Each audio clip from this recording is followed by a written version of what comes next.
प्यारे दोस्तों और साथियों, इंजीनियर विष्णु अग्रवाल का नमस्कार। मैंने पहले एक वीडियो में ब्रिटिश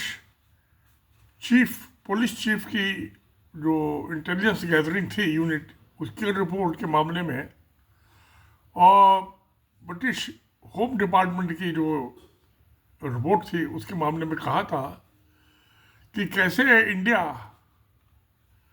यूके के सॉइल में, ज़मीन पर यूके के सिटीजन्स के खिलाफ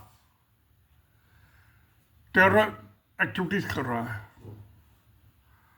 अब जो है ये British parliamentary panel joint committee की रिपोर्ट है ह्यूमन राइट्स। इसकी रिपोर्ट है, ये 30 जुलाई 2025 की है। Transnational repression in the UK, publish on Wednesday 30 जुलाई 2025। मैं इस रिपोर्ट की बात कर रहा हूँ। ये तीसरी रिपोर्ट है। तो इसके सामने जो क्रेडिबल एविडेंस है वो जो कर रहे हैं कि transitional repression on UK soil with serious impact on those targeted, instilling fear, उनमें डर, लिमिट के फ्रीडम, उनकी आज़ादी पे रोक टोक और एक्सप्रेशन और उनको बोलने की, अपनी बात रखने की आज़ादी और मूवमेंट और उनकी सेफ्टी, उनको सबको खतरे में डाल रही है। तो इसमें जो है targeting Sikh activities, evidence specifically referencing India to Sikh for justice,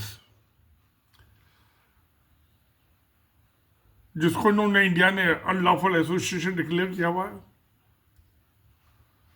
और सिख फेडरेशन यूके एंड दल खालसा, इनको एक कोऑर्डिनेटेड हरासमेंट किया जा रहा है। इनके ऊपर इन्हें डराया धमकाया जा रहा है। जो इंडिया की एजेंसीज हैं, गवर्नमेंट की एजेंसीज हैं, इंटेलिजेंस एजेंसीज, तो रॉ हुई ना, रिसर्च एंड एनालिटिकल विंग, जो कैबिनेट सेक्रेटरीट के अंदर में, प्राइम मिनिस्टर के अंडर में डायरेक्टली काम करती है। अब वो मेथड क्या है उनका, कैसे कर रहे हो? Monitoring of Sikh gatherings, gurdwara, social media by Indian diplomatic mission and intelligence operatives, यानी कि रॉ, हमारा हाई कमीशन जो वो, Indian media labelling activist as terrorist और एंटी नेशन, जो एक्टिविस्ट हैं वहाँ उनको आतंकवादी और एंटी नेशनल, एंटी इंडिया के खिलाफ, वो इंग्लैंड के खिलाफ कुछ नहीं कर रहे हो। ऑनलाइन हरासमेंट, लॉ सूट्स उनके खिलाफ मुकदमे दायर करते हो, सर्वेलेंस एंड फिजिकल वायलेंस, और फिजिकल वायलेंस भी, हत्या भी होती है, हमले अटैक होते हैं उस पर। Allegations of Indian TV channels airing a hit list of UK based Sikh activities, जो इंडिया के चैनल हैं जो सरकारी डायरेक्शन पे काम करते हैं, और उन पे कैसे सिखों पे हमला किया जाए, सोशल वर्कर्स पे। Denial of visa to those who dissent, जो इंडिया के बात से सहमत नहीं है उनको वीज़ा नहीं देता आने के लिए इंडिया में, अपने परिवार से, अपने गाँव में मिलने के लिए। और जो उनके रिश्तेदार हैं इंडिया में, उन्हें गैर कानूनी तौर से गिरफ्तार करके उन पर टॉर्चर किया जाता, अत्याचार किया जाता। Misuse of legal immigration system including suspension of overseas citizenship of India status, जो उनकी बुराई करते हैं, मुखालफत करते हैं इंडियन गवर्नमेंट की,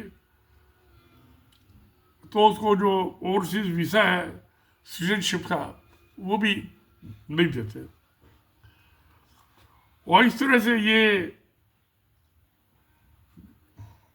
सब कर रही है इंडियन गवर्नमेंट। उससे पहले ये तो यूके की बात आई, इनके होम डिपार्टमेंट की रिपोर्ट की मैंने बात की थी, पुलिस चीफ की बात की थी रिपोर्ट की, इंटेलिजेंस यूनिट जो है उसकी। अब ये ब्रिटिश पार्लियामेंट्री पैनल कमेटी की रिपोर्ट है, थर्ड रिपोर्ट है। इससे पहले कनाडा में जो थी निज्जर की हत्या की, वो चल रहे हैं मुकदमे उसमें। और पन्नू जो एडवोकेट है, सिख है, यूएस का सिटीजन है, इंडिया का सिटीजन नहीं है, उसको तो वहाँ के प्रेसिडेंट डोनाल्ड ट्रंप साहब ने लंच की पार्टी में भी बुलाया था। तो वो क्रिमिनल तो ना हुआ ना, यूएस का प्रेसिडेंट किसी क्रिमिनल को अपने लंच की पार्टी में बुलाएगा क्या? मैं नहीं समझता। तो इसमें अब ये जो यूके गवर्नमेंट कह रही है कि जो उनकी इंटेलिजेंस एजेंसी है, वो कहते हैं बहुत इसको सीरियसली ले रहे हैं मामले को। जो ये धमकाने का, ब्लैकमेलिंग, हरसमेंट जो यूके के सिटीजन है उनको यूके की सॉइल पर उनके साथ किया जा रहा है, तो ये तो ऐसा हो गया कि टेररिज्म एक्सपोर्ट कर रही है इंडियन गवर्नमेंट। तो क्या इंडियन गवर्नमेंट के ऊपर ये डायरेक्टली एलिगेशन नहीं है टेरर एक्सपोर्ट करने का? कनाडा ने भी लगाया जब निज्जर की हत्या हुई। यूएस में जो पन्नू की हत्या का अटेम्प्ट किया, फेल हो गया, वो बच गया, वो हत्या नहीं कर पाई, इंटेलिजेंस नलायकी थी। ऑस्ट्रेलिया में भी जो फ्रेंड ऑफ बीजेपी था, उसको तो 40 साल की जेल की सजा हो गई है। वहाँ पे भी ये सब करते रहते हैं सिखों के खिलाफ, मुसलमानों के खिलाफ तो करते ही है, लंका शहर वगैरह में। तो जो सीक्रेट फंड से गवर्नमेंट इंडिया के 68,000 करोड़ के आसपास है, 70,000 करोड़ लगा लिए मोटी, तो वो इन कामों में खराब हो रहा है, टैक्स पेयर का पैसा क्रिमिनल एक्टिविटीज में ऑन फॉरेन साल, विदेश की जमीन पे। क्या कोई भी सोवरेन कंट्री, देश इस बात को बर्दाश्त करेगा?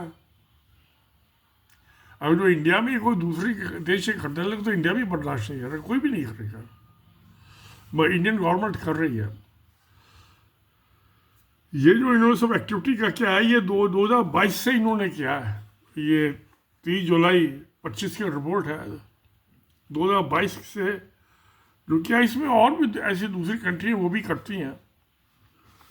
मगर इंडिया जो है, इंग्लैंड से बड़े पुराने संबंध है, वहाँ जो सब कर रही है, तो क्या इससे इंडिया की इज्जत बढ़ रही है क्या? मैं नहीं समझता था। कोई भी सिविलाइज कंट्री ऐसा काम नहीं करता है। और जो आप कोई आदमी गलत कर रहा है उसकी एविडेंस दीजिए आप, और उसको कहिए कि एक्सीडेंट किया हमारे इंडिया में, इसने एक क्राइम किया है। अगर इंडिया में क्राइम नहीं किया, वो बाहर क्या कर रहा है, वहाँ जाने, वहाँ की गवर्नमेंट जाने, इंडिया का क्या लेना देना? उनके को रिश्तेदार इंडिया में, उनको टॉर्चर करो, गिरफ्तार करो गैरकानूनी, तो ये तो सब ठीक नहीं है ना। इंटरनेशनल रिलेशंस ऐसे बनते हैं क्या? जो ये लाइक माइंडेड जो स्टेट्स होते हैं, जैसे इंग्लैंड है, UK, America, Canada, Australia, New Zealand, मैं इस चीज़ को तो कोई भी कंट्री ठीक नहीं समझता। इसका नतीजा क्या हुआ है? अब 3 दफ़ा पाकिस्तान पर अटैक कर दिया बिना किसी सबूत के कि वो किसी इंडिया में आतंकवाद की एक्सपोर्ट कर रहा है। उसे क्या ज़रूरत है? वो तो खुद दुखी है खुराफातियों से, क्रिमिनल से। उसको तो 1 लाख से ज़्यादा पुलिस के, आर्मी का आदमी मारे जा चुके हैं पाकिस्तान के, वो क्यों करेगा? सब झूठ बात है, ये वोट बैंक की पॉलिटिक्स है। हिंदू, मुसलमान, मंदिर, मस्जिद, कब्रिस्तान, शमशान, ये उस वोट बैंक की पॉलिटिक्स है कि हिंदू सब हमें वोट दे दें, हम पाकिस्तान को जितना बदनाम करेंगे हिंदू उतने ज़्यादा हमें वोट दे देंगे। इसके सिवाय कुछ नहीं है। सिख तो बड़े अमन वाले आदमी हैं, गुरु नानक के सिख ही है। इस्लाम भी पीस का नाम है, शांति, अमन शांति। तो यहाँ की लोकल पॉलिटिक्स के लिए आतंकवाद एक्सपोर्ट किया जा रहा है, इंडियन गवर्नमेंट कर रही है। गवर्नमेंट के अलावा और कोई एक्सपोर्ट नहीं कर, अरे एक्सपोर्ट करना और चीज़ें करो। यहाँ से आईटी सर्विसेज है, टेक्नोलॉजी है, वो एक्सपोर्ट करो, प्लांट मशीनरी एक्सपोर्ट करो। आतंकवाद के एक्सपोर्ट करने की क्या जरूरत है? इससे कौन सा भला हो जाएगा? इंडिया की कौन सी इनकम हो जाएगी? एक्सपोर्ट से कौन सी रेवेन्यू आ जाएगी? जो आपके 70,000 करोड़ के जो सीक्रेट फंड्स हैं वो इसी काम में इस्तेमाल हो रहे हैं। या जब मोदी जी बाहर जाते हैं तो मोदी के नारे लगाने वाले वो किराए के आदमी एंगेज किए जाते हैं। जहाँ भी जाए, अमेरिका जाए, अभी यूके भी होके आए हैं। और ये तो इससे तो हमारे देश की इकोनॉमी भी खराब हो रही है, बदनामी हो रही है। और नतीजा क्या हुआ? अब जो तीसरी दफ़ा इंडिया ने अटैक किया पाकिस्तान पे, पाकिस्तान ने ऐसा काउंटर अटैक किया कि अब तो मोदी को ज़िंदगी भर हिम्मत होगी नहीं पाकिस्तान पर अटैक करने की। नंबर एक, दुनिया के किसी कंट्री ने इंडिया का साथ नहीं दिया। एक इसराइल और एक तालिबान ने अफगानिस्तान के, बाकी किसी ने साथ नहीं। सबने पाकिस्तान का साथ दिया। कोई हमलावर होता उसके साथ कोई नहीं होता। तो आज जो है इस आतंकवाद के एक्सपोर्ट ने, ये हमला भी एक किस्म का एक्सपोर्ट ही था। जो ऑपरेशन ये सिंदूर के नाम पे किया, या उससे पहले पुलवामा के नाम पे किया, उससे तो ये 3 अटैक से, तो ये भी सब आतंकवाद का एक्सपोर्ट ही है। तो मोदी सरकार ने पिछले 11 साल में आतंकवाद के एक्सपोर्ट के सिवा क्या किया? और उसको कोई आमदनी हुई नहीं। भाई एक्सपोर्ट हो तो फॉरेन एक्सचेंज आनी चाहिए ना, वो भी नहीं आई। जो उसमें खर्चा ही खर्चा हुआ। जो ये सीक्रेट एजेंट्स होते हैं उनको सबको पैसा देना पड़ता, कोई मुफ्त में काम नहीं करता। इंटेलिजेंस एजेंसी के पास जो 70,000 करोड़ के फंड्स हैं वो पैसा देते हैं। किसी हत्या करेंगे वो पता चलेगा कि $10 लाख देना पड़ा उसको, हुई या नहीं हुई, वो तो पैसे एडवांस भी देने पड़ते हैं पैसे। तो आपके मेरे टैक्स पेयर के पैसे हैं। मोदी के उससे मैं तो नहीं समझता कोई वोट बढ़ते हैं आतंकवाद के एक्सपोर्ट से। और देश की तो बड़ी बदनामी हुई है इंडिया की, जो 3 हमले किए हैं पाकिस्तान पे। सारी दुनिया थू थू कर रही है, हमारे आपके भी नहीं कर रहे, मोदी के नाम पे कर रही है। हमसे किसकी काय की दुश्मनी है? तो प्यारे दोस्तों, आपका क्या ख्याल है? ये मैंने पहले 2 वीडियो में ये पुलिस चीफ की रिपोर्ट, डिफेंस डिपार्टमेंट की और होम डिपार्टमेंट की, उनका जिक्र किया था। आज ये तीसरी रिपोर्ट का जिक्र कर दिया। तो ये तो सब जो है पब्लिक मीडिया में अवेलेबल है। जो ये मैंने डाउनलोड किया है ब्रिटिश पार्लियामेंट्री पैनल की रिपोर्ट, उससे पहले वो दोनों रिपोर्ट डाउनलोड की थी।